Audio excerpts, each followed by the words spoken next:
Buenos días, chicos. Vamos a comenzar nuestra clase de hoy. Espero que todos se encuentren bien. En la clase anterior les había empezado a contar un poco acerca de lo que íbamos a ver en este ciclo o en esa materia. Ya habíamos empezado a hablar de qué era el Estado, puesto que para poder hablar de contabilidad pública y presupuesto, pues nos vamos a referir a esas entidades estatales o esas organizaciones que componen el Estado. Pero para esto debemos saber qué es el Estado y el por qué nuestro gobierno y nuestro Estado, en este caso Colombia, toma las decisiones y ejerce su organización política, jurídica y administrativa de la manera en que la ejerce. En la clase anterior habíamos definido qué era Estado y habíamos dicho que básicamente el Estado es un concepto a través del cual miramos a Colombia o a un país como una gran empresa, una empresa que tiene usuarios, que tiene un dirigente, que tiene distintas áreas que la manejan y que dentro de esta se ejerce organización política, jurídica y administrativa de toda la sociedad. Habíamos hablado también que para que haya Estado tenían que haber tres elementos esenciales, dentro de los que teníamos población, territorio y soberanía, entendiendo esa población como todas las personas, hombres, mujeres, niños y niñas, que componen el territorio, en este caso colombiano. Hablábamos también de territorio, que básicamente está representado por todo el espacio en el que se desenvuelven los ciudadanos, ya sea terrestre, marítimo, aéreo, y es en donde pues cada uno de esos hombres, mujeres que compone el Estado se desenvuelve y busca un libre y estable desenvolvimiento. Y sobre todo que se le garantice un bienestar y sus derechos. Cuando hablamos de soberanía, nos referimos al poder. Ese poder que está representado y regulado a través de las distintas leyes que crean normas, pautas, que se crean a través del poder legislativo, que se ejerce a través de distintos órganos dentro de nuestro Estado. Y todos estos con el fin de proteger a esos individuos, de garantizar una seguridad y una protección de sus derechos humanos. Y asimismo, poder resolver distintos conflictos que se puedan dar entre particulares y el Estado. Y finalmente nos habla de un cuarto elemento que también se podría adicionar, que es el reconocimiento internacional. Este concepto o este cuarto elemento, perdón, surge a raíz de que se empezó a hablar de globalización e internacionalización. Y que en esa globalización todos los países se necesitan entre sí, que el uno compra, que el otro le presta servicios, que el otro le presta servicios financieros, bueno, en fin, o da apoyos, donaciones. en ese reconocimiento internacional, pues aparece esta parte de los tratados, de los acuerdos que se realizan con otros países y como les digo, hoy en día ningún país se puede mantener o sustentar solo. Siempre va a necesitar de otro, bien sea para materias primas, para obtención de tecnología, para obtención de servicios. Bueno, no todos los países cuentan con las mismas características, lo que hace necesario que recurra a otros países. Y entre estos, pues aparece el reconocimiento internacional. Este estado, dentro de estos conceptos, pues tiene unas funciones que tienen el objetivo de darle a cada individuo un entorno apropiado para su realización como ser humano. Y para lograr este fin, tiene tres funciones principales, dentro de las que está la ejecutiva, la legislativa y la judicial. Y así nos lo determina nuestra Constitución política. Perdón. Dentro de esta función ejecutiva, pues en cabeza de los órganos o de su estructura está el presidente,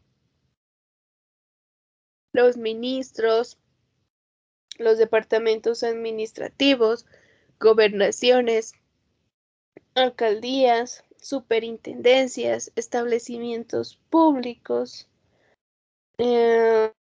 empresas industriales y comerciales del Estado, empresas de economía o sociedades de economía mixta. Y todos estos tienen una función y es básicamente encargarse de dictar normas que rijan el comportamiento de los individuos dentro de la sociedad.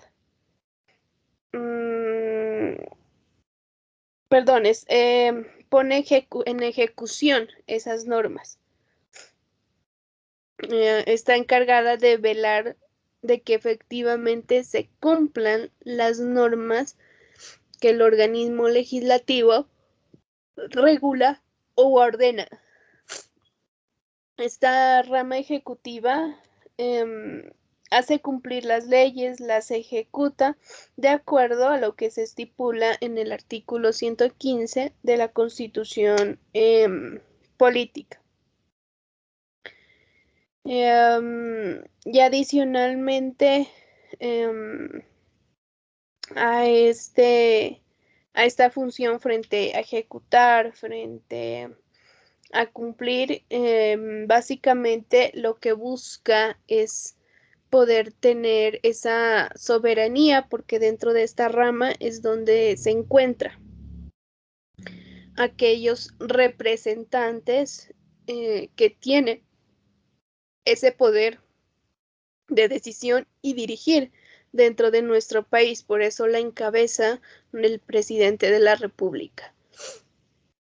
Posteriormente tenemos la legislativa y dentro de esa rama legislativa pues está compuesta básicamente por el Congreso de la República como principal órgano regulador y creador de leyes, normas, y este pues está compuesto por el Senado y la Cámara de Representantes. Y adicionalmente, a nivel territorial, pues vamos a tener la Asamblea de Diputados y los consejos municipales. Y esta rama pues tiene básicamente la función de reformar la Constitución en caso de que sea necesario, hacer leyes y también ejerce de una u otra forma control ejecutivo, y las funciones de esta rama pues están dentro del artículo 114 de la Constitución Política Nacional. Y aparece también la rama judicial. Esta rama judicial está encabezada por la Corte Constitucional y otros órganos adscritos como la Corte Suprema de Justicia, el Consejo de Estado, el Consejo Superior de la Judicatura y la Fiscalía. Y esta rama está encargada de manejar el derecho, es decir, se encarga de juzgar por medio de leyes que se establezcan dentro de la Constitución del Estado. Busca una solución a los conflictos entre individuos o entre particulares y el Estado. Está representada pues inicialmente bajo esa Corte Constitucional y en últimas es la que utiliza estas leyes de la rama legislativa para poder velar por esos derechos y proteger también a través de esas leyes a la sociedad. Estas tres funciones, como la miramos aquí y como habíamos hablado en la anterior clase, estas tres funciones se descentralizan dentro de nuestro Estado colombiano. Recuerden que bajo el artículo 1 de nuestra Constitución Política, el Estado colombiano es un Estado social de derecho, organizado en forma de república unitaria descentralizada. Perdón. Con autonomía de las entidades territoriales, democrática, participativa y pluralista, fundada en el respeto de la dignidad humana, en el trabajo y la solidaridad de las personas que la integran, en la prevalencia del interés general. Este artículo 1, como lo explicaba desde la anterior clase, nos dice básicamente que cada una de esas unidades, entidades, organizaciones en las cuales se divide nuestro Estado colombiano, se le otorga esa descentralización de estas tres ramas de poder. O sea, va a tener organismos que realizan el poder ejecutivo, otros que tienen el poder legislativo y otros que tienen el poder judicial, que lo hacen de manera jerárquica, o sea, de acuerdo al nivel, o su poder va, se extiende hasta el nivel de jerarquía en el cual se encuentran. Sí, pero ejercen cada una de estas funciones, dada que esta descentralización les brinda autonomía para poderse autogobernar, para poderse autodirigir de acuerdo al ejercicio de cada una de estas tres ramas. De esta manera, hoy en día, pues tenemos, ustedes saben, municipios, distritos, departamentos, zonas o territorios indígenas. Tenemos distintos municipios, departamentos, unidades administrativas, provincias. Tenemos distintos tipos de organizaciones estatales. Y cada una de estas ejerce funciones de ramas de poder político, y sobre esas funciones de la rama de poder político es que surge esa función ejecutiva más que nada, que es mirar de dónde van a sacar sus recursos para poder ejercer su poder. porque necesita una planta de personal, necesita realizar obras sociales, porque recuerden que esta descentralización que nos enmarca un Estado social de derecho, básicamente es para poder brindar a todos los ciudadanos un bienestar y un desarrollo social, en cumplimiento de los fines del Estado del artículo 2. Y en pro de ese objetivo, dentro de la rama ejecutiva,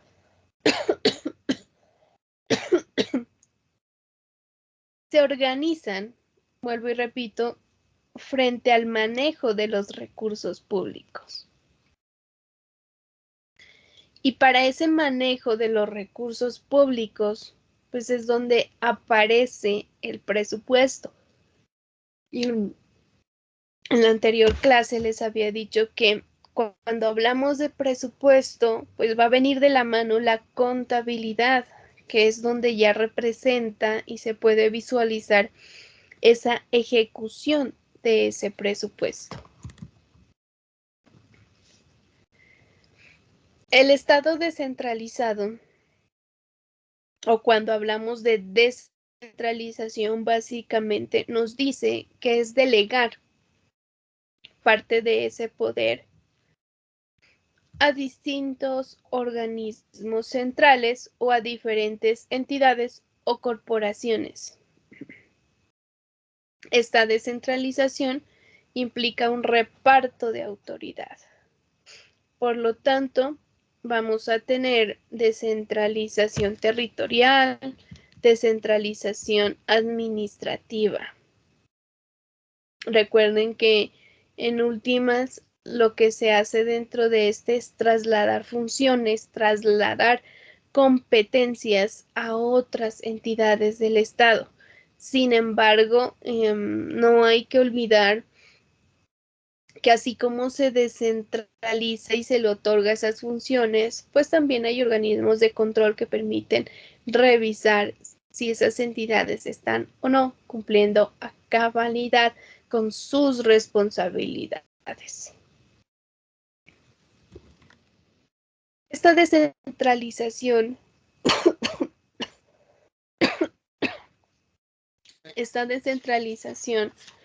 podemos observar o podemos determinar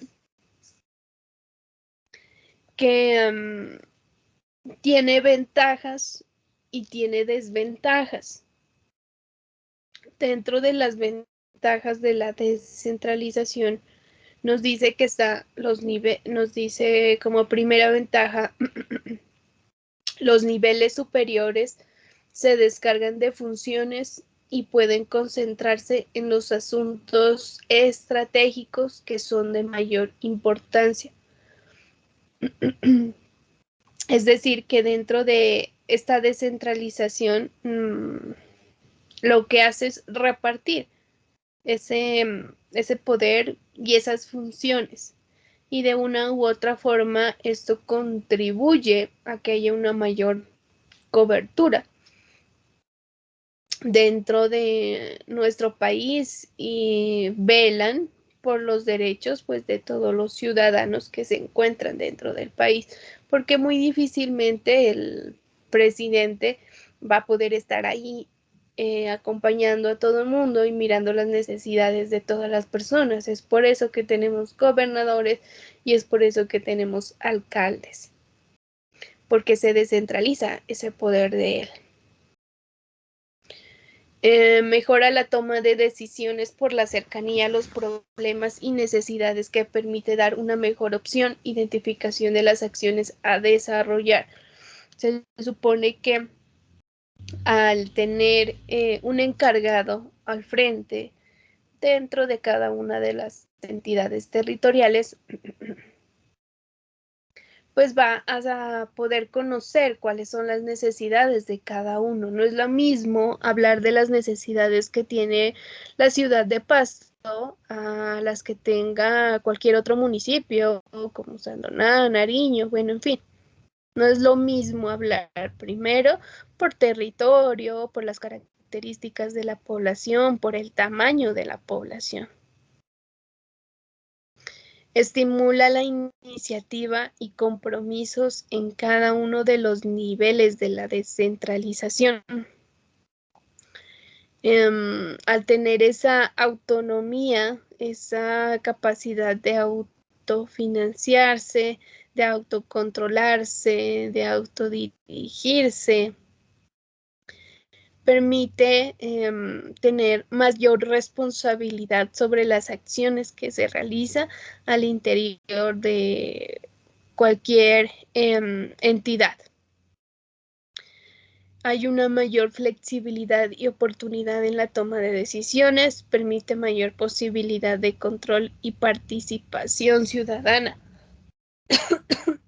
Se supone que cuando escogemos un dirigente, llámese alcalde, gobernador, nosotros como ciudadanos podemos ejercer ese control, vigilancia, evaluación,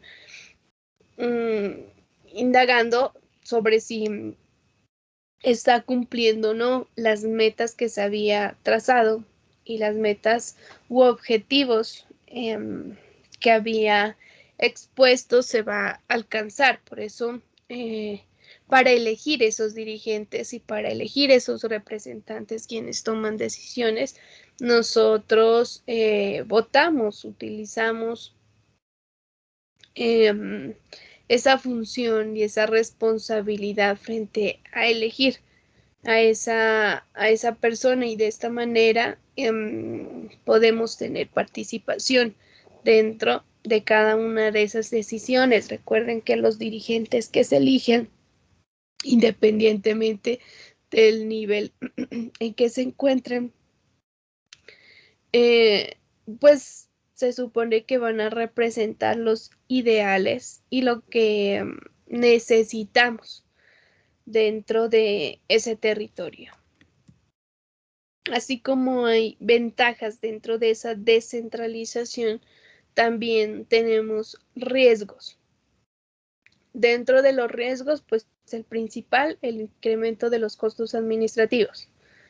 En cada una de esas entidades territoriales que se crea, en cada uno de esos cargos que se crea a nivel interno para que ejerza funciones del Estado, pues ¿qué significa? Mayores costos para el Estado, una mayor nómina para el Estado. Por eso ahora en este año se habla mucho que Colombia tiene muchos funcionarios públicos, pero a la hora de la verdad, pues es muy difícil determinar si están cumpliendo a cabalidad o no sus funciones. Y todos esos servidores públicos pues representan de una u otra forma altos costos administrativos dentro de nuestro país y dentro de cada una de las entidades territoriales. La experiencia ha demostrado la creación de nuevos impuestos desde el orden nacional, departamental, municipal y distrital. Recuerden que dentro de esa descentralización de poder, pues está la ejecutiva, está la rama de poder legislativa y ejecutiva. Ejecutiva desde cómo administrar el Estado y legislativa desde cómo lo regula y cómo crea normas. Y dentro de esa autonomía que se les da a las entidades territoriales, pues también se mide esa capacidad de autofinanciarse. ¿Y a través de qué se autofinancian las entidades públicas? A través de los ingresos o de los instrumentos tributarios. Y recuerden que dentro de los instrumentos tributarios pues tenemos impuestos, tasas y contribuciones.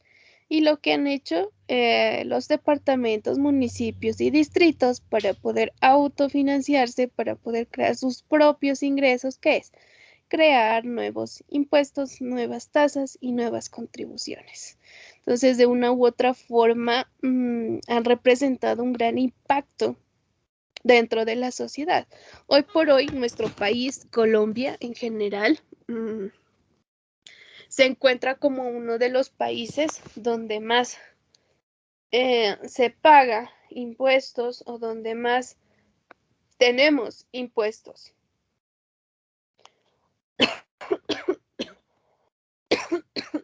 Perdón.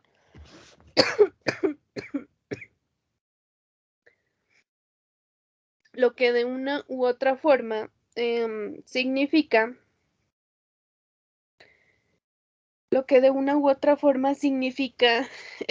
inestabilidad o que afecta pues a la población, así como es bueno, vuelvo y repito, que haya esa descentralización y tal como lo muestran nuestras leyes, como lo muestra nuestra constitución política, porque nuestra constitución política a nivel internacional está catalogada como una de las mejores, ¿no? Sin embargo, de ahí a que se cumpla, pues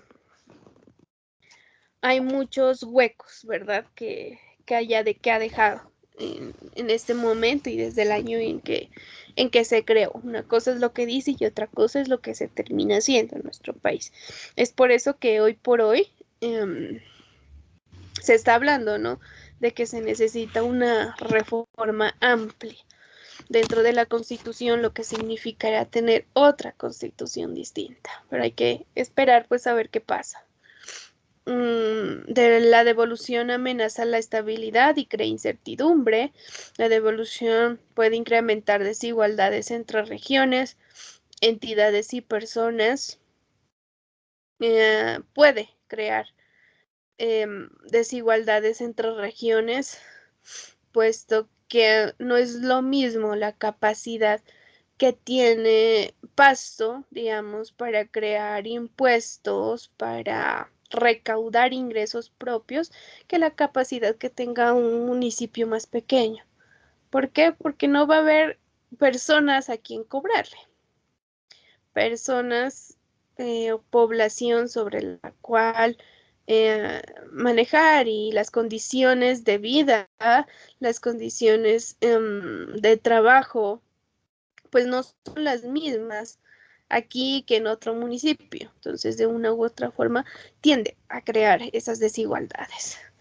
Limita la eficiencia por cuanto los supuestos del modelo de elección pública no cumplen plenamente en los países en vía de desarrollo. Está acompañada de una mayor corrupción.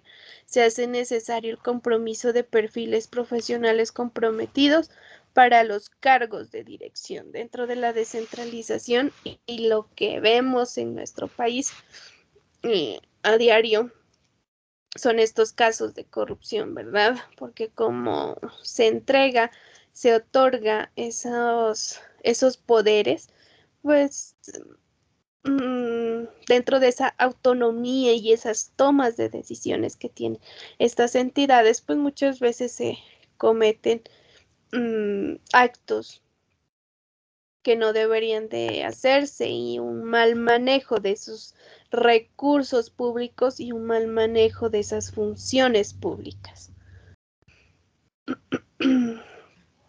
Cuando hablamos de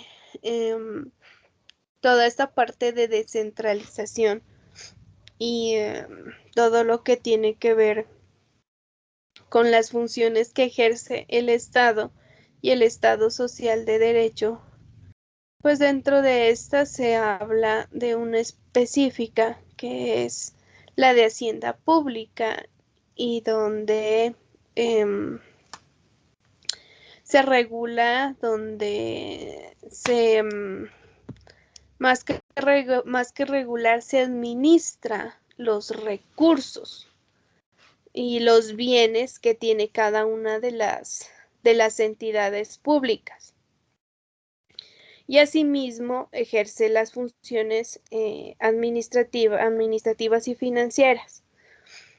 Y dentro de cada una de las entidades ustedes se han podido dar cuenta que tiene un área que se llama Hacienda Pública. A nivel nacional tenemos un Ministerio de Hacienda. A nivel departamental y municipal, pues está la Secretaría de Hacienda.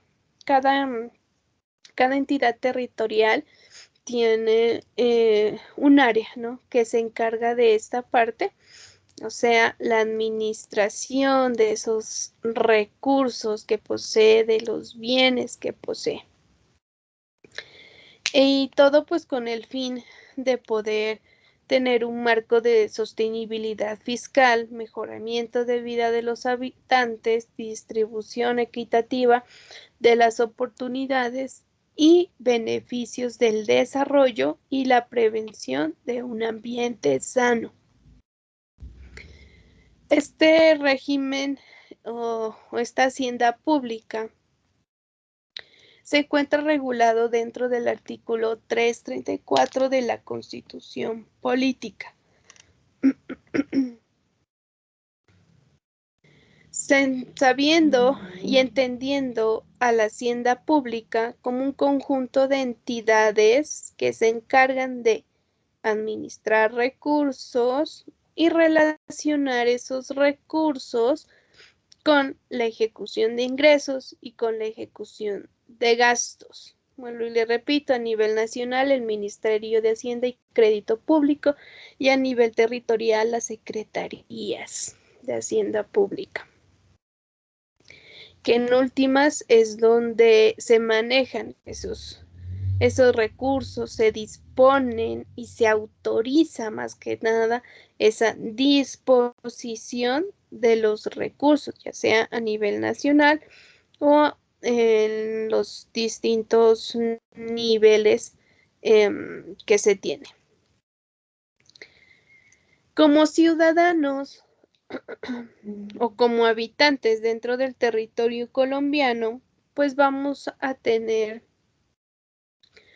así como velan por nuestros derechos, así como podemos exigir derechos de acuerdo a nuestra Constitución, asimismo, pues vamos a tener obligaciones,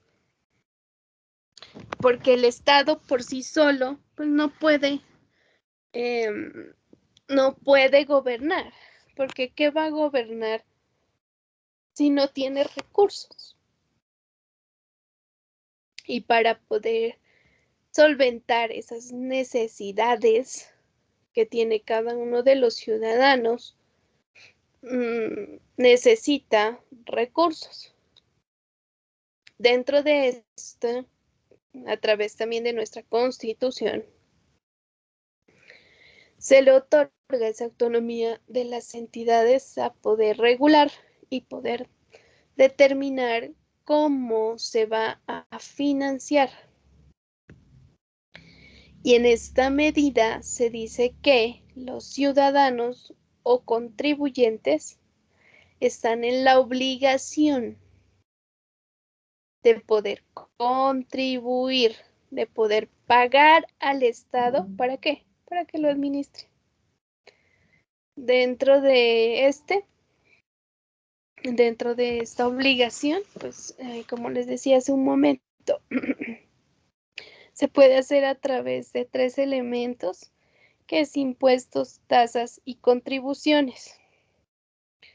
Dentro de esos impuestos, tasas y contribuciones, pues los impuestos pueden ser directos e indirectos, o sea, directa cuando sobrecae sobre cierta población y tiene una característica, y es que se toma en cuenta la capacidad económica de ese contribuyente, es decir, que al que tiene más o el que gana más va a pagar más, y al que tiene menos pues va a pagar menos.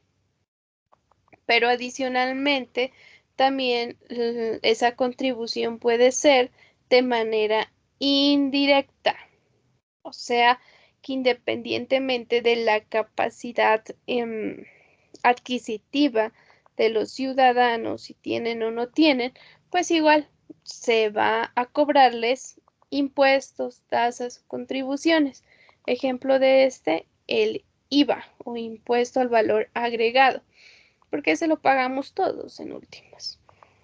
Desde que se consuma productos que se encuentren grabados, lo vamos a pagar, independientemente si tenemos o no tenemos los recursos necesarios para hacerlo. Característica de los impuestos, pues que son unilaterales, obligatorios, unilaterales porque los regula y los determina solo el Estado, no le pregunta al contribuyente si está de acuerdo o no. Tasas. Las tasas tienen una característica y es que son pagos que se realizan, pero que de una u otra forma se regresan en beneficio de la comunidad en general. Entonces, dentro de estas tasas, ejemplo claro, los peajes. Los peajes son unas tasas que se supone que se cobran, sí, pero en últimas ese dinero es utilizado para el mejoramiento de las vías o la infraestructura vial. Y de esta manera, pues las personas terminan beneficiadas. Sin embargo, pues ya sabemos cómo es y qué es lo que pasa con muchos de los recursos dentro de nuestro país. Las contribuciones también son pagos que se realizan al Estado, sin embargo, que tienen o se devuelven de manera directa a la persona que las pagó. Entonces, por ejemplo, la tasa de valorización. La tasa de valorización las pagan las personas que tienen bienes inmuebles.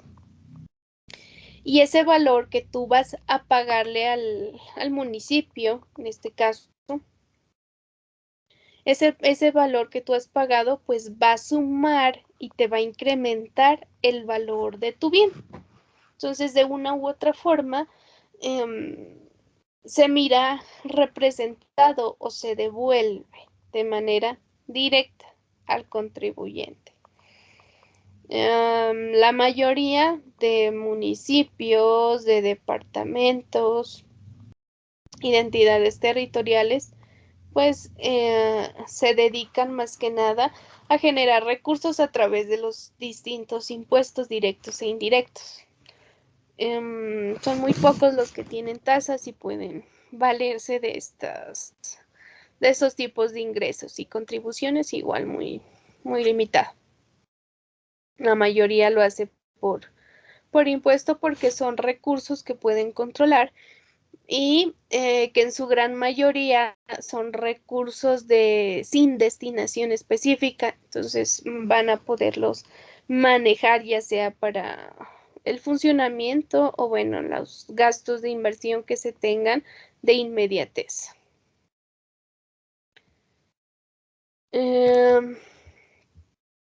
¿Cómo vamos hasta aquí, chicos?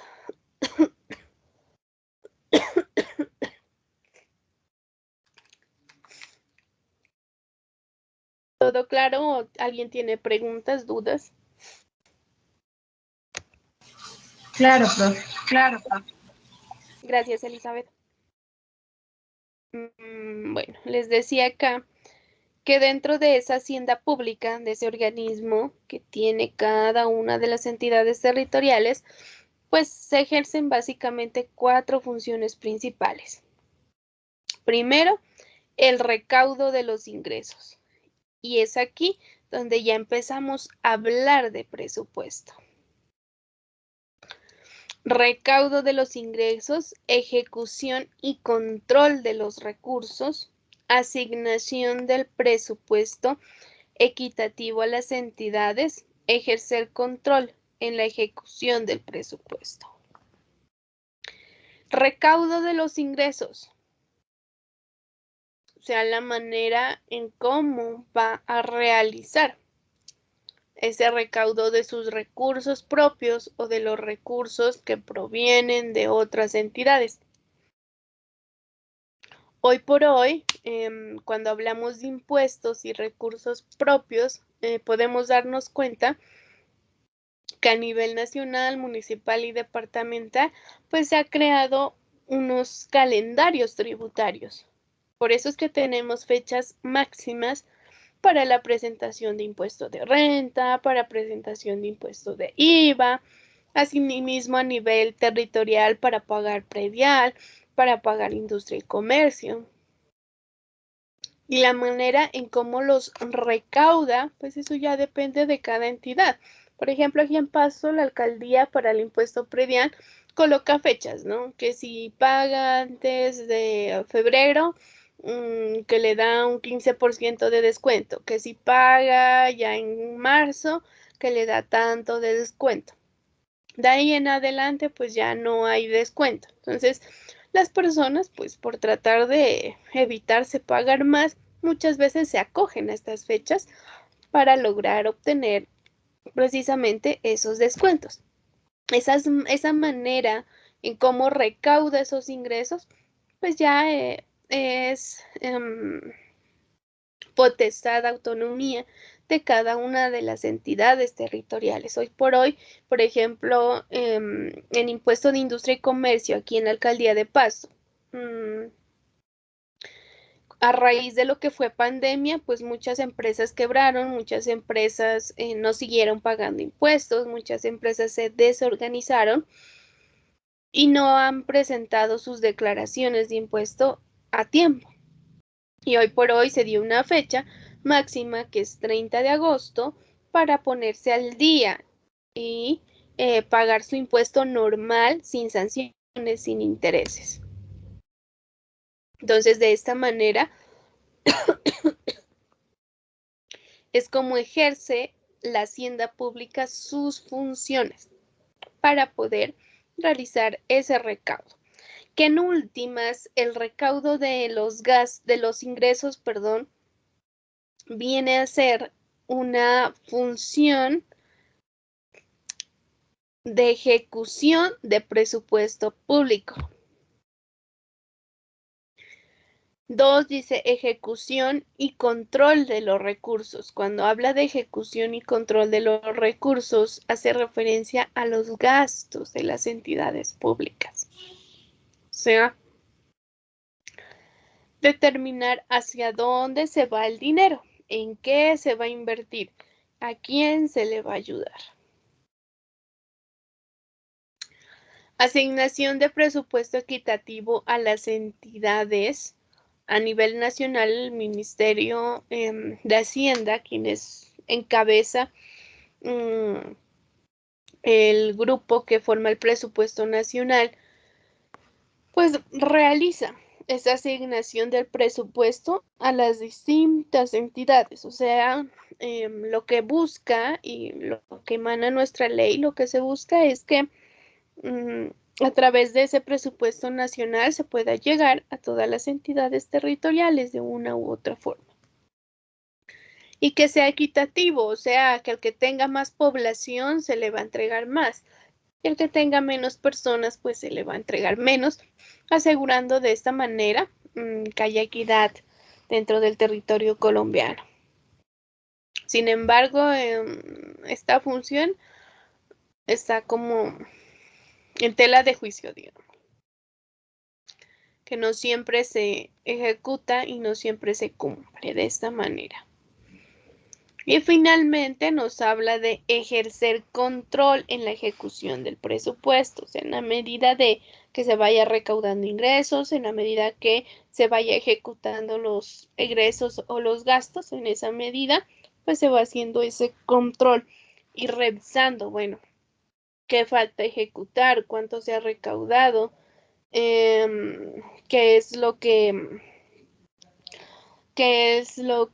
más ha recaudado, qué es lo que falta, cuáles son las acciones que va a realizar para recaudar más impuestos, si va a ejecutar un gasto, pues realizar las respectivas licitaciones, abrir convocatorias, mirar qué es lo que se ha realizado dentro de esa ejecución de los gastos públicos.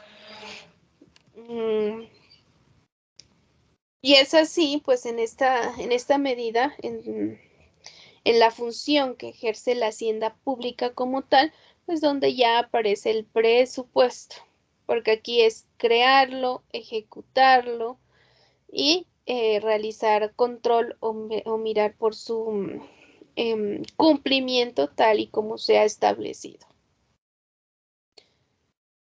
Y como les decía en la anterior clase y hace un momento,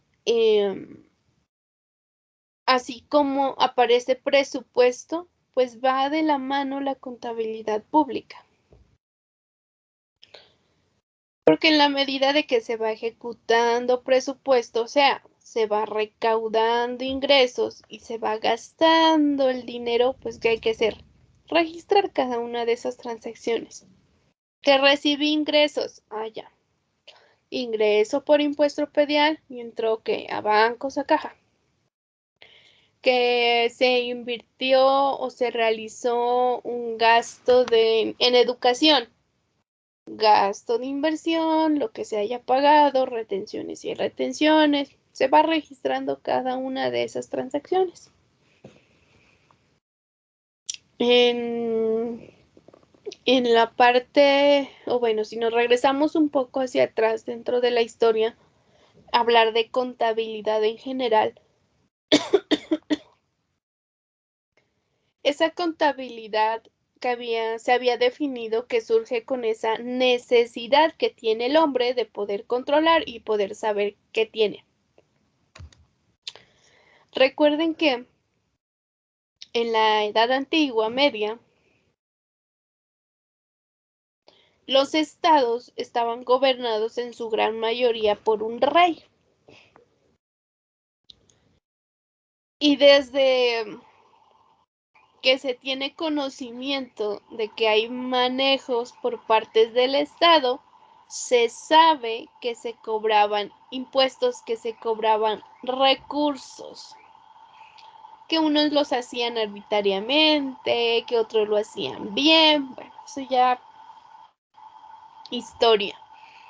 Sin embargo, las primeras entidades que tuvieron esa necesidad de poder controlar qué se tenía, de poder controlar quién sí pagó impuestos, quién no pagó impuestos, quién debía, cuándo, cómo, pues fueron los estados.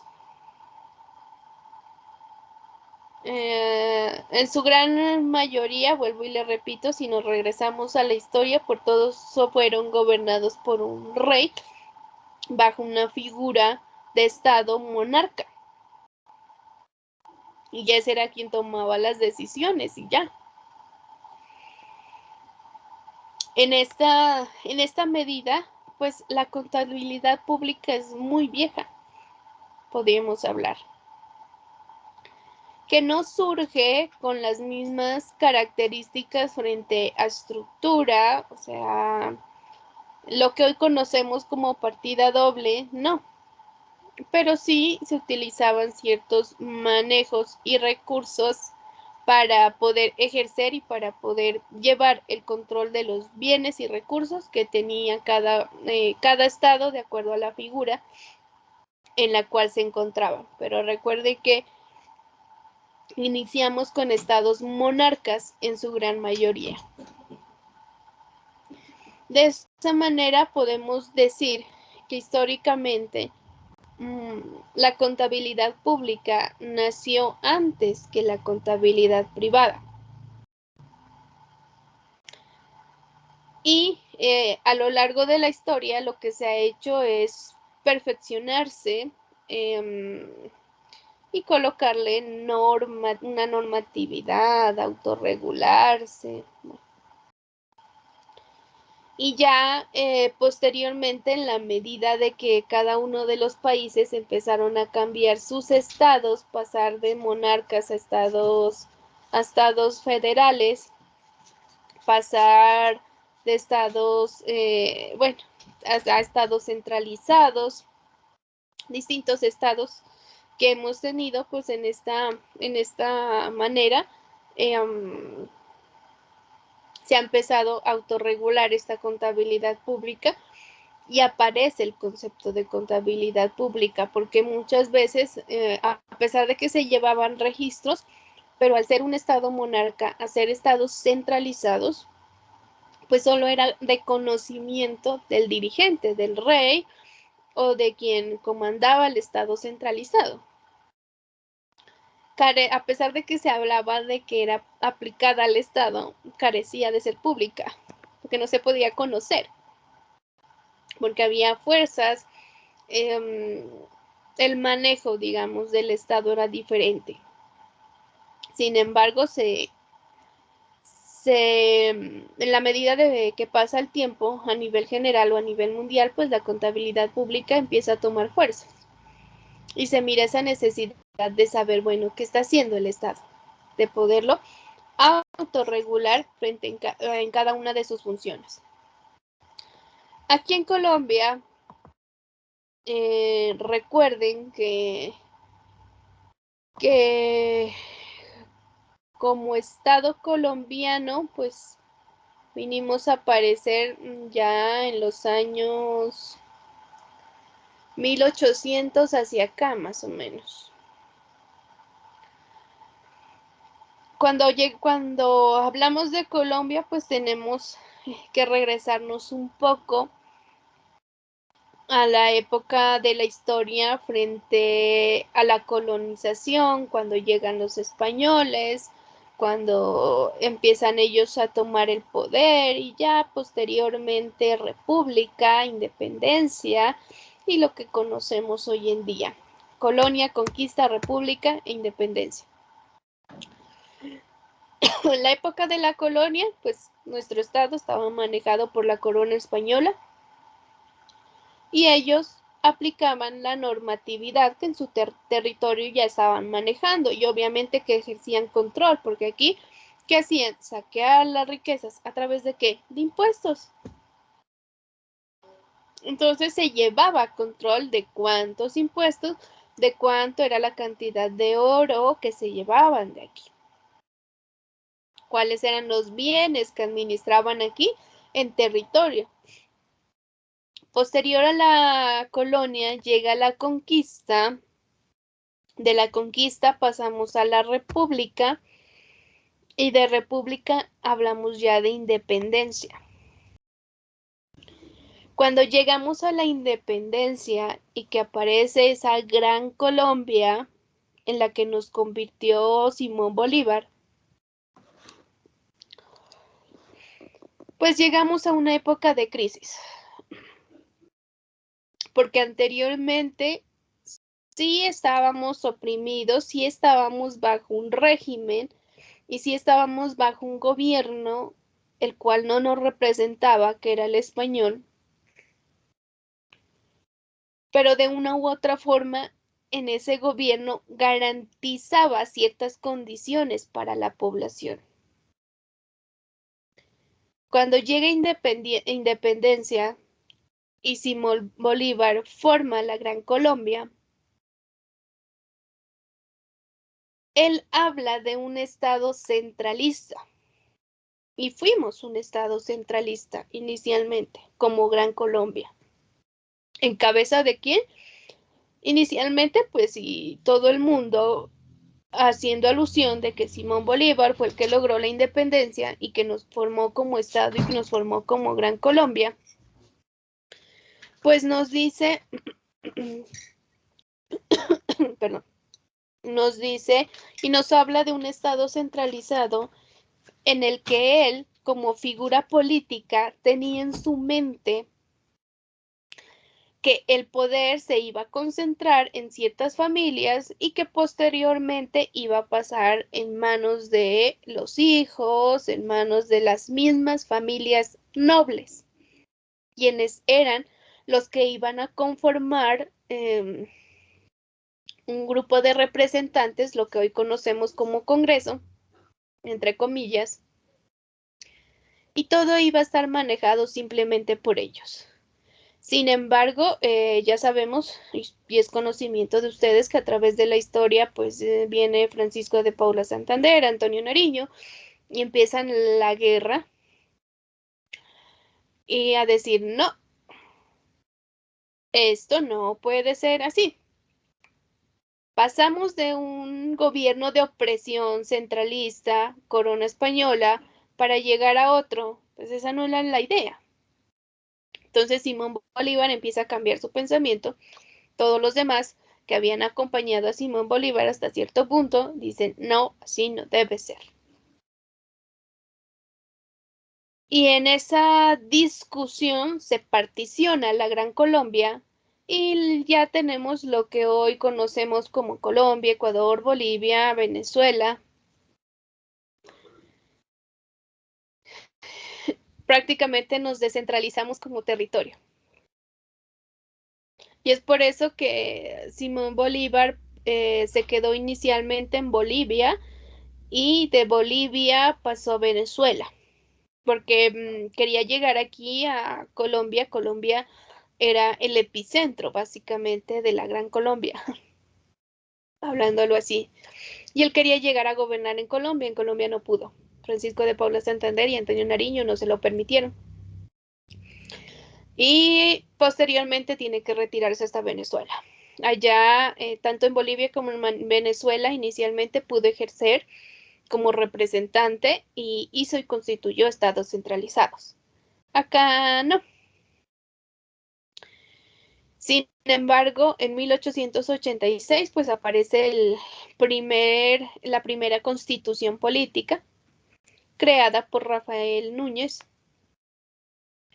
Y dentro de pues se mira esa necesidad de que, bueno, se necesita saber qué tenemos, qué se va a hacer con los recursos, cómo podemos recaudar, cómo podemos ejercer. Porque a pesar de que éramos ya una república independiente, había problemas y crisis, porque vuelvo y le repito, la corona española nos había dejado sin dinero, nos había dejado con costumbres que no eran nuestras, pero que se siguieron aplicando. No había sostenibilidad, no había garantías para para las personas de escasos recursos. Se acabó lo que era la esclavitud. Bueno, se acabó muchas opresiones que se tenían. Pero y la gente, bueno, ¿y ahora qué? Porque antes sí trabajaban, no les pagaban, pero les garantizaban un techo, una alimentación, vestido. ¿Y ahora quién? En ese afán, pues aparece esta constitución, organiza algunos derechos y se propone crear un tribunal superior de cuentas del gobierno. Se necesita saber qué tiene, cómo lo ejecutan, para qué, por qué. Y sobre todo se habla de participativo y de que sea público, es decir, que las personas puedan conocer qué se está haciendo, qué se está realizando, a quién le recaudaron, cuánto recaudaron, por qué recaudaron y qué van a hacer, en qué se está invirtiendo, qué está haciendo el dinero. Así pasan los años. Posteriormente a esta constitución política, bueno, y un poquito antes, pues aparecen los partidos políticos, principales partidos políticos, los liberales y los conservadores, la guerra de los 1000 días de los liberales y conservadores. Y entre eso, pues ya se conoce un poco más de nuestro Estado democrático y ya empezamos a elegir presidentes y tal como lo tenemos hoy en día. Sin embargo, se sigue teniendo problemas para gobernar, para administrar el Estado. En 1923, como presidente para este año era Pedronel Ospina. Pedronel pues se da cuenta que Colombia, a raíz de la historia y desde que se independizó como Colombia, ha tenido crisis económicas, crisis, guerras, problemas sociales, económicos, de todo. Y viene Pedronel y mira que otros países como Argentina, Chile, Paraguay, Uruguay, incluido Perú, se empiezan a organizar y empiezan a generar una mayor estabilidad económica. Y él dice, bueno, ¿qué hace ese país? Porque todos nos encontramos en América del Sur, algunos bajo las mismas condiciones, Ecuador, Perú. Pero ¿qué hacen esos países para lograr esa estabilidad económica? Y entre estas se da cuenta que Perú, Ecuador, Brasil incluso, habían contratado a, Edwin Kemmer,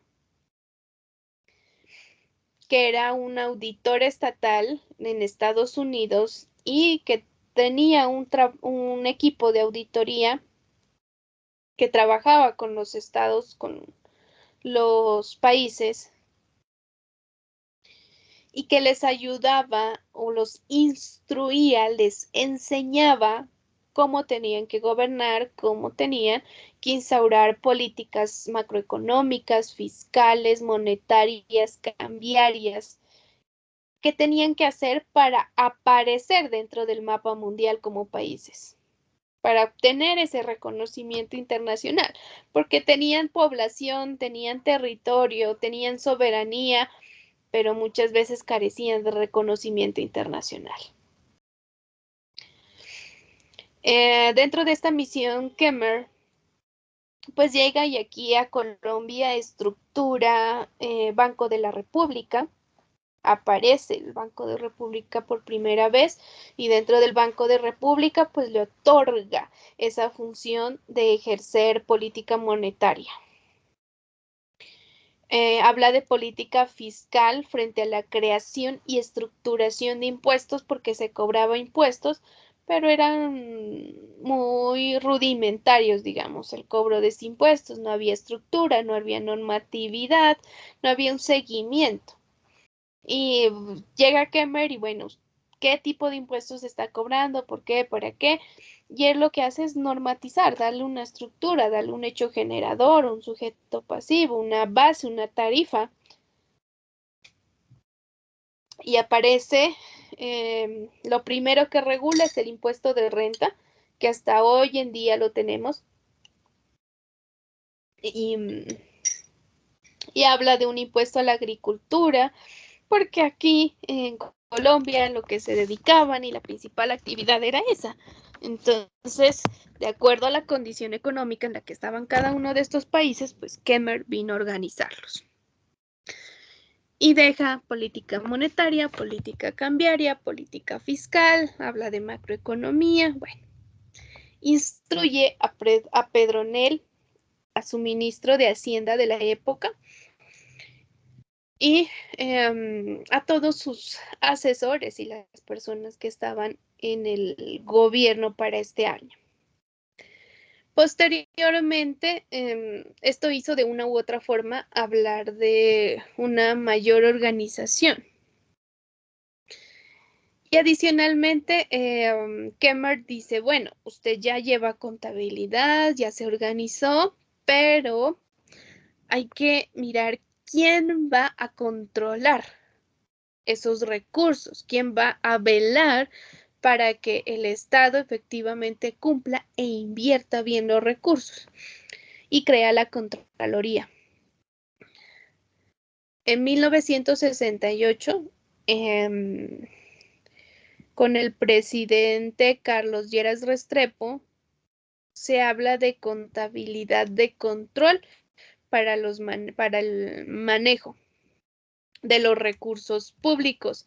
Se habla por primera vez de contabilidad y se regula los principios de contabilidad general para el sector público, utilizados aquí en Colombia, obviamente. En 1991 aparece nuestra Constitución Política actual y dentro de esta, pues, aparece en el artículo 354 la creación del cargo de Contador General de la Nación. Aparece por primera vez ese concepto de contador. Lo que hoy en día nos dio nuestro título y la carrera pues que ustedes están estudiando. O sea, hablamos ya de contabilidad pública y de la profesión de contador público.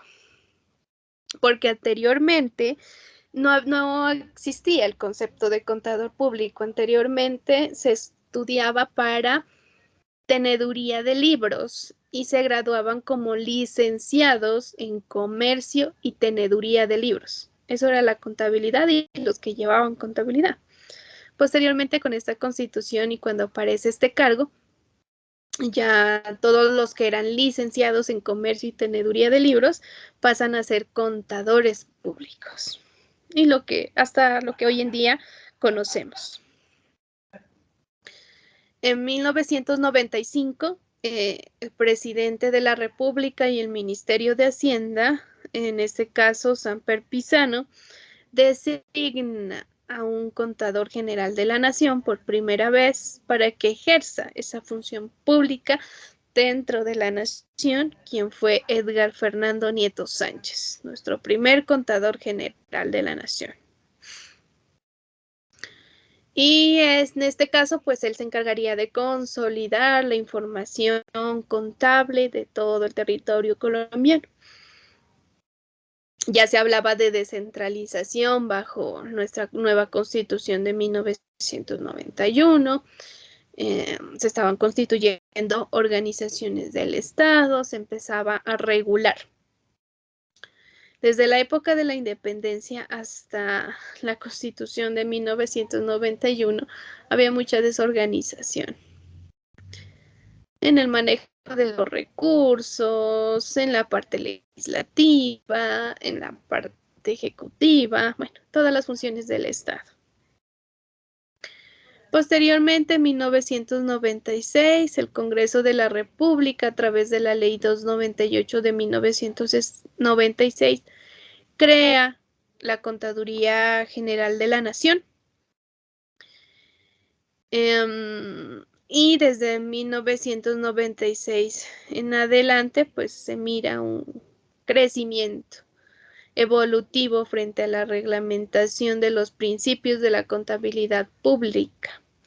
Y se habla frente a armonización de estados financieros, económicos, sociales de las entidades públicas en cabeza de los contadores públicos, y en este caso Edgar Fernando Nieto, que estuvo de 1995 al 2001. Francisco Salazar Martín, 2001-2002. Jairo Cano Pavón hasta el 2007, bueno, y de ahí hacia acá los que hemos tenido. Hoy en día, esa figura de contador público, de contador general de la Nación, la quieren desaparecer, ¿no? Con la reforma de la Constitución, eso es lo que quieren, eliminarla, porque no se sabe qué está haciendo el contador general de la Nación. ¿Qué tipo de información es la que está consolidando? Sin embargo, es muy difícil que eliminen de pronto el cargo, ¿no? No sé, que pase a un nivel menor o cambiarle de nombre, pero tiene que haber una entidad que lleve y registre y consolide los estados financieros de Colombia, porque es la única manera que a nivel internacional el Fondo Monetario y el Banco Mundial le prestan dinero a Colombia. Y hoy en día, al hablar de contabilidad internacional para el sector público, pues aún más Colombia está obligada a llevar contabilidad, tan solo que hemos visto que tanto en NIF para empresas privadas y NICP para el sector público, hemos visto que no aparece como contador, sino como profesional contable. Entonces, no sé si vaya a cambiar de nombre, pero muy difícil, la profesión va a desaparecer. Pero igual hay que esperar a ver qué pasa, porque vuelvo y le repito, la Constitución de 1991, cuando crea el contador general, nos da a nosotros y hoy en día el cargo de contador público y aparece la profesión de contaduría pública. Entonces, ¿qué va a pasar? Pero hay que esperar, no sé si es que le van a cambiar de nombre o qué es lo que piensan hacer, ¿no? Sin embargo, esa reforma constitucional está por verse si se cumple o no se cumple. Desde esa época, pues cuando ya se regula un marco, cuando ya hay principios de contabilidad pública en Colombia, de ahí para acá, pues aparece ya el concepto como tal que hoy conocemos de contabilidad pública, y básicamente esta contabilidad pública es una rama de la contabilidad general, ¿no? Tan solo que, como su mismo nombre lo indica, pues se aplica al sector público, a las entidades públicas que tienen esa necesidad de información, de control financiero, y en este caso control financiero económico, social, ambiental. ¿Por qué se habla de económico, social y ambiental? Porque recuerden que son recursos públicos, sociales, y que lo que registra son ingresos y gastos, y esos gastos que son gastos de inversión social. Y hoy en día hablar de medio ambiente, pues es básico dentro de todos los países. Es por eso que hace algunos 5 años atrás, dentro de los presupuestos nacionales de cada uno de los países, han empezado a incluir este concepto de ambiente, porque anteriormente se hablaba de ambiente, pero no se ponía mucho sentido. Hoy en día es obligación de todos los países tener recursos para la restauración del medio ambiente. ¿Por qué? Porque nos acabamos ya los recursos naturales, porque en ciudades ya ni siquiera se puede respirar, porque tenemos problemas ambientales. Y como todos somos de una u otra manera culpables de ese daño al medio ambiente, pues todos los países tienen que contribuir a la reforestación de ese medio ambiente. Hoy en día, pues la contabilidad pública la manejan, la aplican todas las entidades públicas, no solamente hablando de la nación, departamentos y municipios, sino que se extienden hasta las unidades descentralizadas o unidades administrativas, departamentos administrativos, sociedades de economía mixta, empresas industriales y comerciales del Estado y todas aquellas otras organizaciones, por más pequeña que sea, pero desde que sea del Estado, tiene que aplicar contabilidad pública. El artículo 354 pues nos habla de esas competencias o funciones del Contador General de la Nación y la Contaduría General de la Nación. Dentro de esto, pues determinar las normas contables que deben regir el país. Es así como hace algunos años, así como empezamos a hablar de NIF. Acá el sector público empezó a hablar de NICSP, Normas Internacionales de Contabilidad para el Sector Público. Inicialmente, pues primero fueron promulgadas las NIC, recuerden, Normas Internacionales de Contabilidad, posteriormente NIF, Normas Internacionales de Información Financiera, y en esa medida en que se iban desarrollando, pues aparecen otros organismos. Recuerden que el organismo que regula NIC y NIF es el IASB,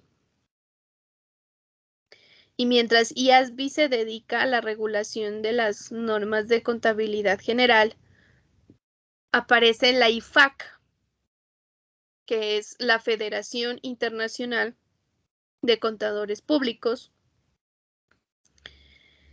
Y la IFAC se preocupa por regular código de ética internacional para los contadores públicos, para regular código de ética, para regular normas internacionales de auditoría, NIA,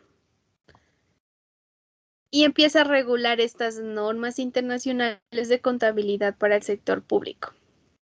Las crea. Entonces ya sabemos que el organismo que las creó es la IFAC.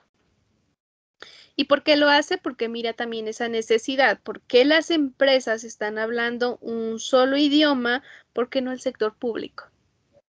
¿Por qué no los países cuando los países también tienen relaciones, hacen inversiones, hacen alianzas, hacen acuerdos internacionales, hacen y se habla de Tratado Internacional de Comercio Internacional?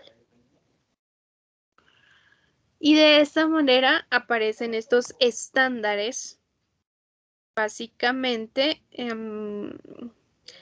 con el objetivo de hablar un mismo idioma.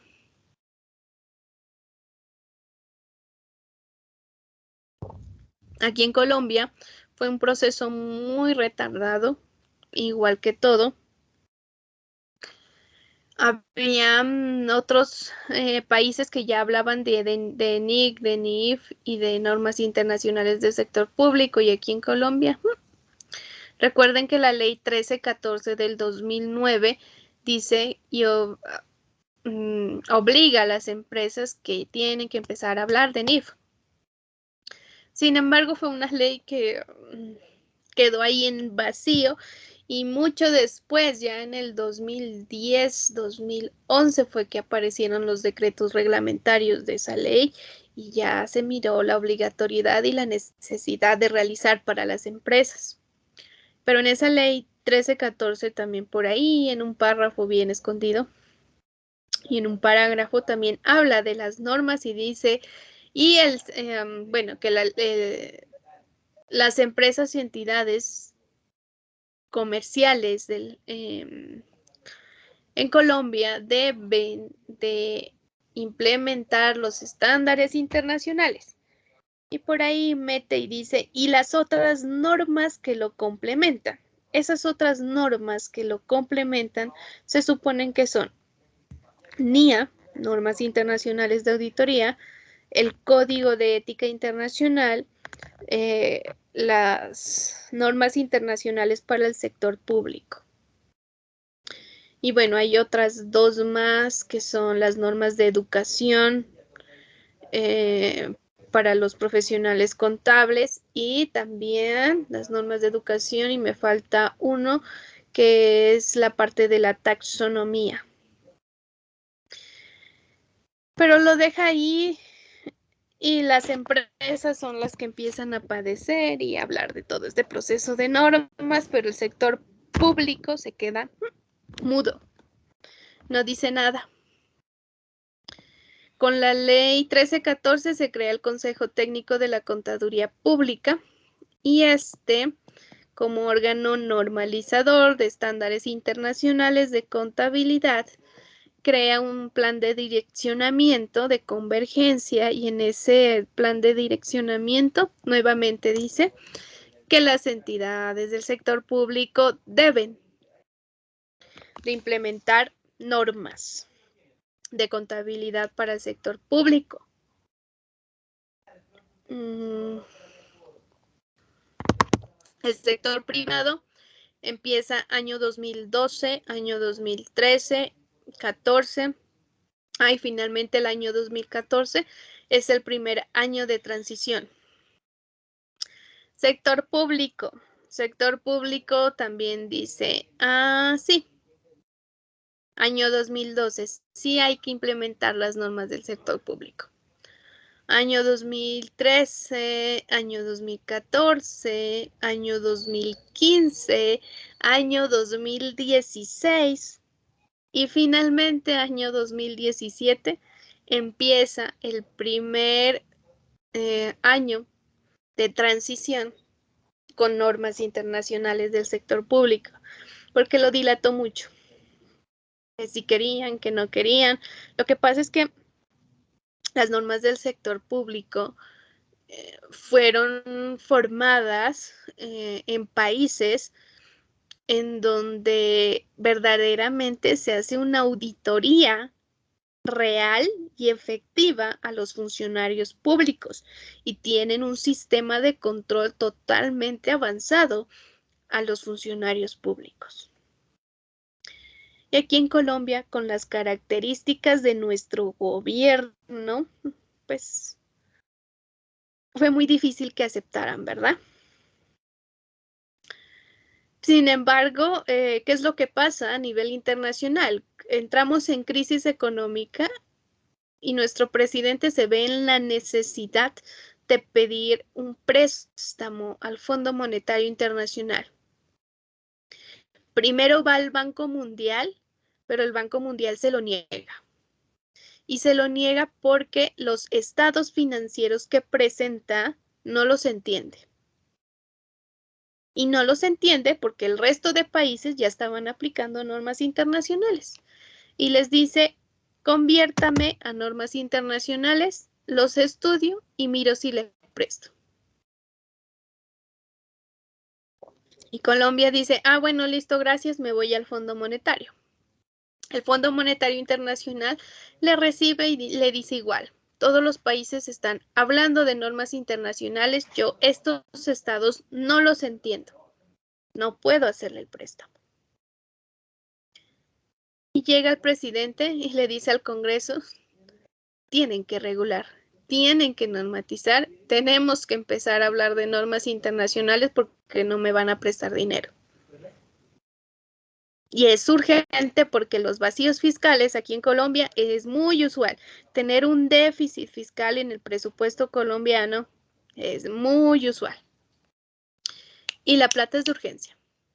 Entonces se manda la circular a todas las entidades públicas y es cambio en transición. Se pone plazos, los plazos muy cortos, todas las alcaldías, las gobernaciones, colegios públicos, universidades públicas, hospitales públicos,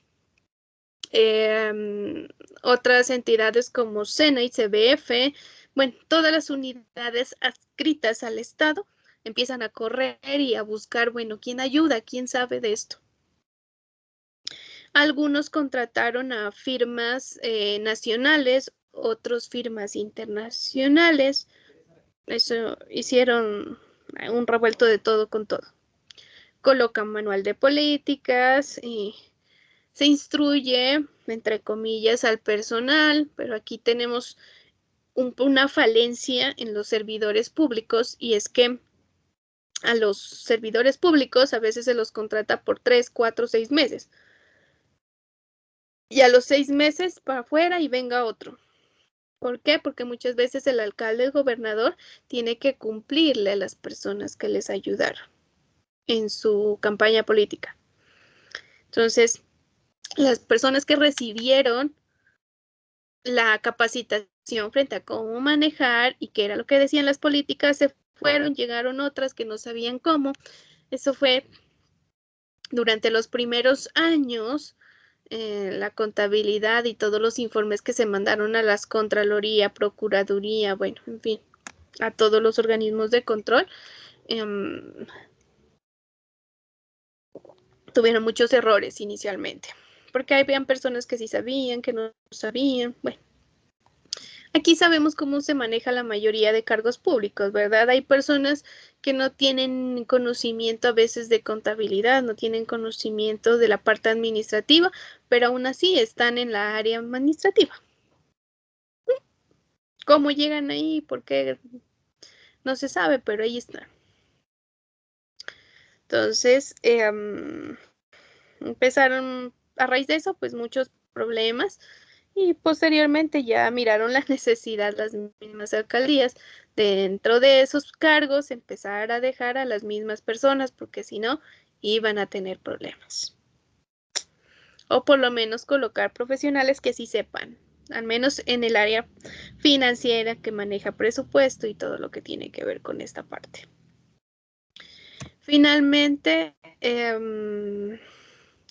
causa un impacto la aplicación de estas normas internacionales de contabilidad para el sector público, sí, porque transforma, ¿no?, los estados financieros, transforma los controles, los procesos, los procedimientos, el régimen local contable, la manera como emitir los informes, cada cuánto emitir los informes, por qué, para qué. Y finalmente, así como la contabilidad privada es el lenguaje de los negocios, la contabilidad pública es el lenguaje de los gobiernos. Y como les decía en la clase anterior, la contabilidad pública, al igual que la contabilidad privada, pues no es muy diferente. El débito sigue siendo débito, el crédito sigue siendo crédito. Yo les decía que de pronto la diferencia es de pronto en el catálogo de cuentas, que lo que estábamos acostumbrados a ver allá en una 13 como clientes, pues acá va a estar en una 14 y no se va a llamar clientes porque el Estado no tiene clientes, a no ser de que sea una empresa industrial y comercial o una sociedad de economía mixta. De lo contrario, no, las alcaldías no tienen clientes. Entonces, el plan de cuentas, pues sí, se transforma de acuerdo a que a las condiciones de cada una de las entidades estatales. Pero del resto sigue siendo igual. Usuarios de la información contable, acá podemos decir que son todos. Los ciudadanos, los organismos de planificación, desarrollo, los órganos de representación como congresos, asambleas, consejos, las instituciones de control interno y externo, Contaduría de la Nación, Contraloría General de la Nación, las mismas personas naturales, jurídicas, grupos de investigación, académicos, gremios, confederaciones, bueno, en fin. Todos venimos a ser usuarios de la información contable pública, porque como su mismo nombre lo indica, es pública. Es por eso que a raíz de esto, todas las entidades públicas tienen la obligación de tener una página web y en esa página web de manera trimestral colgar sus estados financieros. ¿Para qué? Para que de esta manera sean de control público. Objetivos de la información, de la contabilidad financiera. Inicialmente, pues, controlar, valorar cada uno de esos bienes y recursos que controla el Estado y registrar cada una de las transacciones que suceden dentro de estas entidades públicas. Preparar información que permita evaluar la economía, eficiencia, eficacia de la administración de los recursos económicos y orientar, ¿no? Hacia la toma más fácil hacia una toma de decisiones. Dentro de las características, al igual que la parte privada, pues tenemos comprensibilidad, relevancia, fiabilidad, comparabilidad. Comprensibilidad. Recuerden que la contabilidad debe ser comprensible para todas las personas, independientemente que tengan o no tengan conocimientos de contabilidad. Relevancia, importancia relativa, la materialidad, pero esto ya es refiriéndose a la importancia de cada uno de los rubros dentro de la entidad. Fiabilidad, y aquí es donde muchas contabilidades del sector público fallan. Recuerden que la fiabilidad es la representación fiel de la realidad económica de la entidad. Neutral, prudencia, sustancia sobre la forma, o sea, que efectivamente lo que pasó, lo que sucedió, es lo que estamos registrando. Comparabilidad en la medida en que tiene que ser comparativa con los años anteriores y de esta manera poder analizar el cambio durante una línea de tiempo. Imagen fiel frente a qué es lo que está reflejando esos términos financieros. Vuelvo y le repito, la contabilidad es igual, los conceptos son iguales, tan solo que esto se aplica pues es en el sector público. Pero activo sigue siendo activo, un recurso controlado por la empresa, de los cuales productos de un suceso pasado del cual se espera que produzca beneficios económicos futuros. Pasivo, obligación presente. Producto de un suceso pasado del cual se espera que se desprendan beneficios económicos futuros. Patrimonio.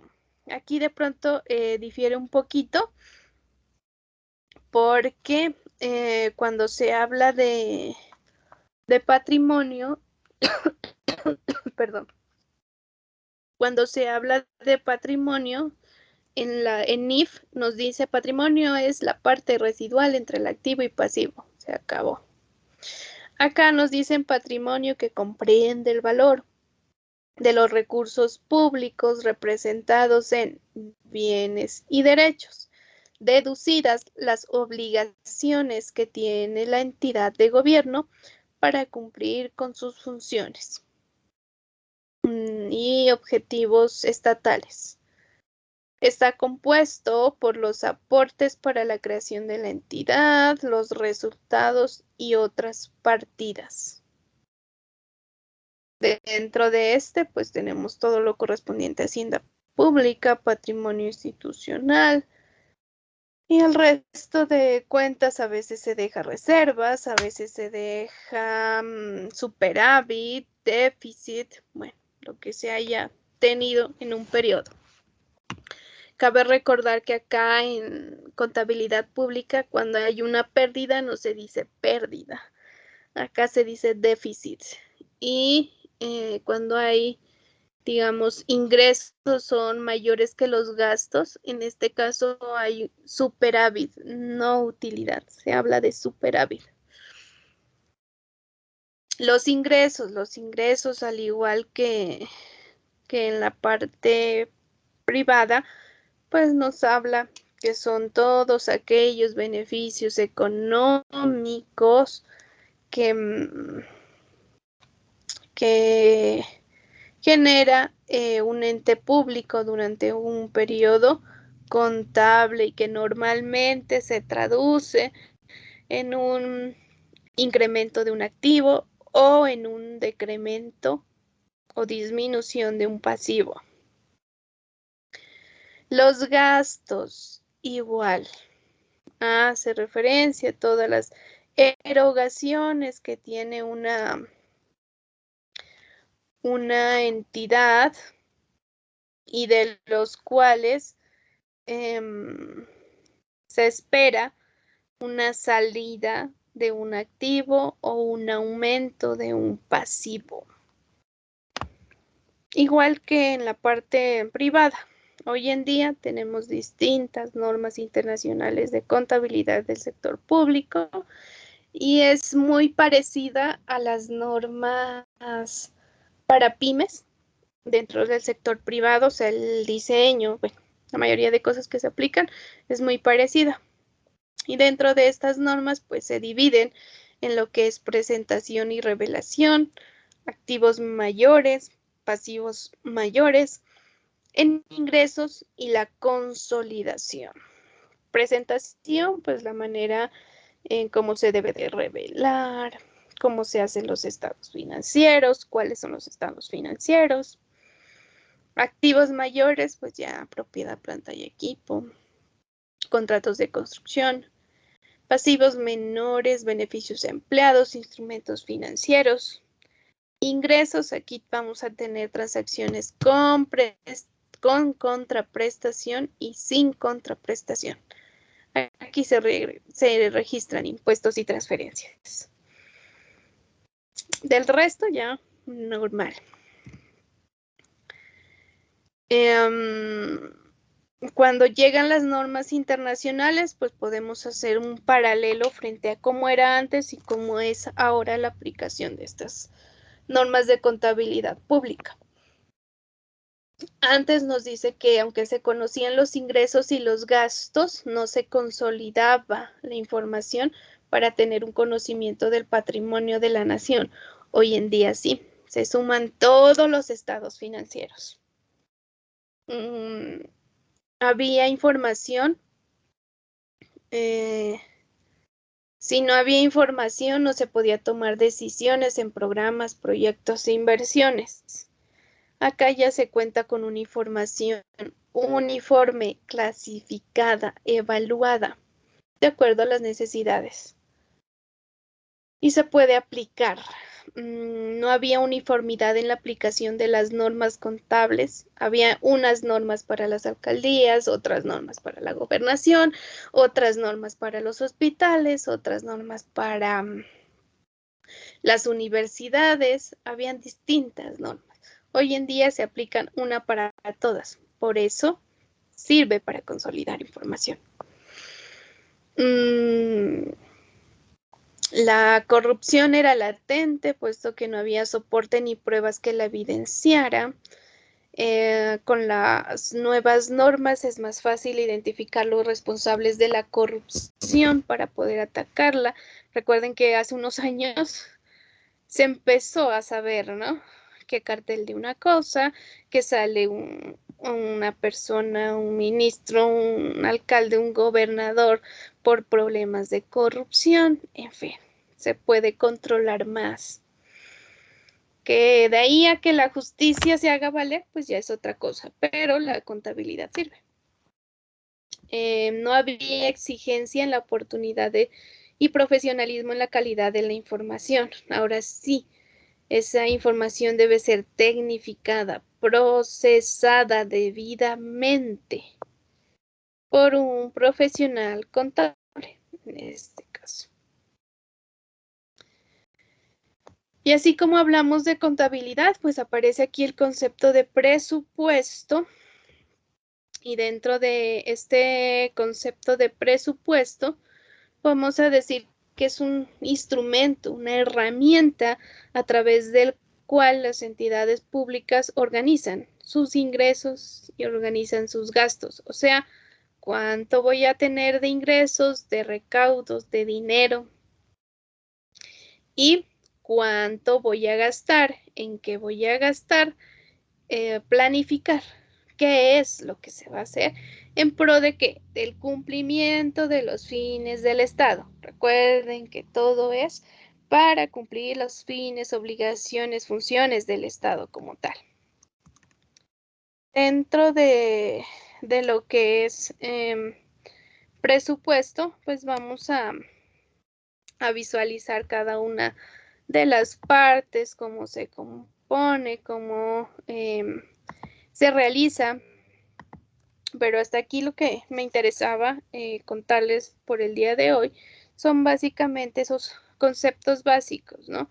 Y saber de dónde viene la contabilidad pública. Miren que ya miramos o nos regresamos un poco a través de la historia para determinar que en la medida de que nuestro país como Colombia ha ido avanzando, pues asimismo se han realizado distintos cambios a nivel de estructura administrativa, puesto que, bueno, cuando iniciamos, pues carecíamos de estructura administrativa, nadie sabía cómo, ni por dónde, ni qué.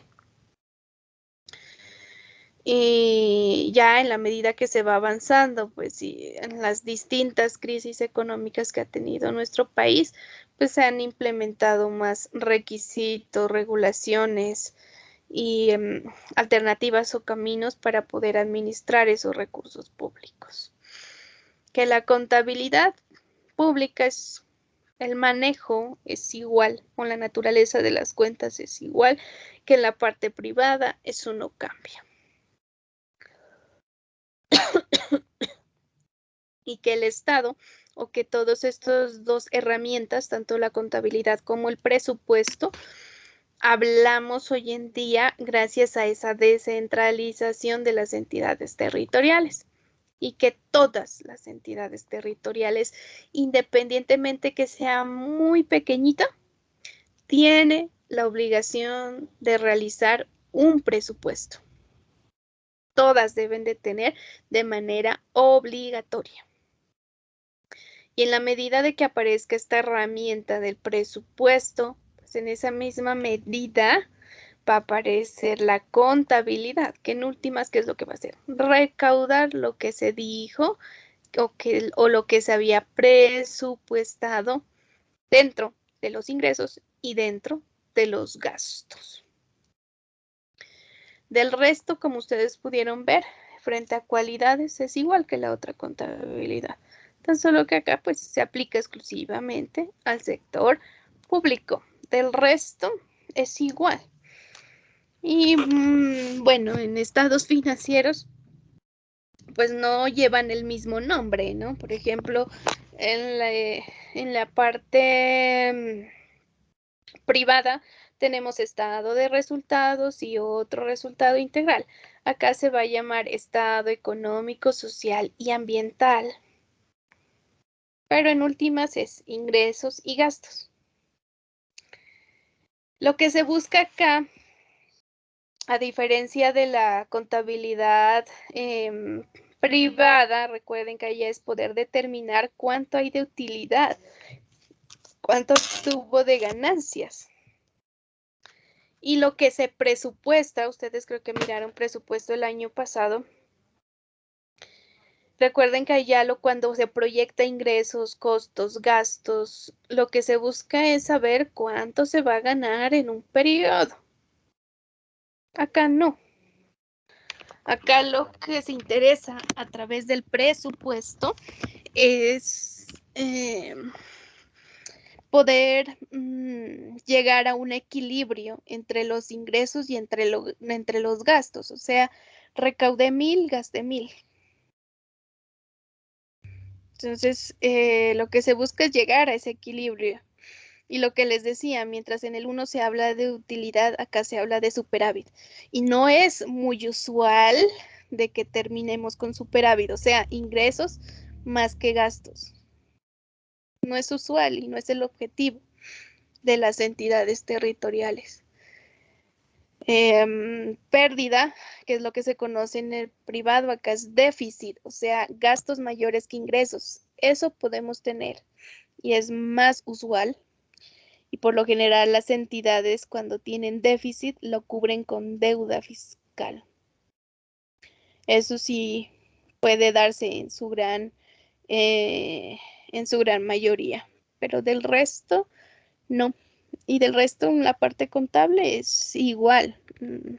Bueno, la parte tributaria de pronto cambia y creo que les contaba en la anterior clase por la simple y sencilla razón que el Estado no se puede cobrar a él mismo impuestos, no se paga él mismo. Entonces, perdón, por efecto de esto, pues las entidades no son responsables de IVA, no son responsables de muchos impuestos, no realizan esas declaraciones. Simplemente por efecto de eso, de lo demás. Es igual que en la contabilidad privada, no cambia mucho. Entonces, chicas y chicos, eso era lo que traía para contarles el día de hoy acerca de lo que es contabilidad y de dónde vienen estos dos conceptos, tanto contabilidad como presupuesto. Ivonne Aguanari.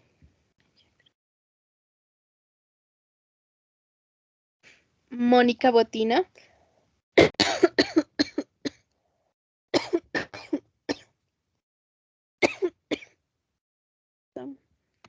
Evelyn, pidió permiso, ¿no? Juan David. Presente, profe. María Elizabeth. Presente, profe. Lady. Presente, profe. Buenos días. Claudia. Presente, profe. Marley creo que pidió permiso, ¿verdad? Andrea.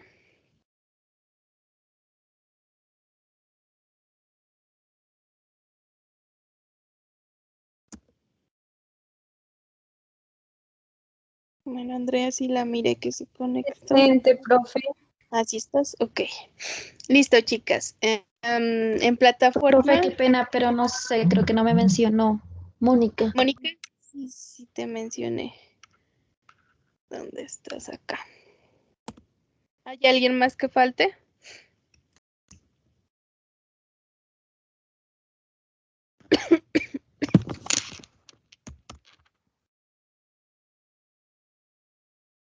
Listo, chicas, creo que llegamos al final de nuestra clase. En plataforma he dejado un taller para realizar de manera individual y para entrega hasta la próxima clase. Listo, chicas, espero que haya quedado claro. Ya seguimos en la siguiente clase ya a hablar directamente de lo que es presupuesto, las partes y cómo se compone. Muchas gracias. Vale, A profe, usted, muchas profe, gracias. gracias. Muy bien. Gracias. Hasta luego.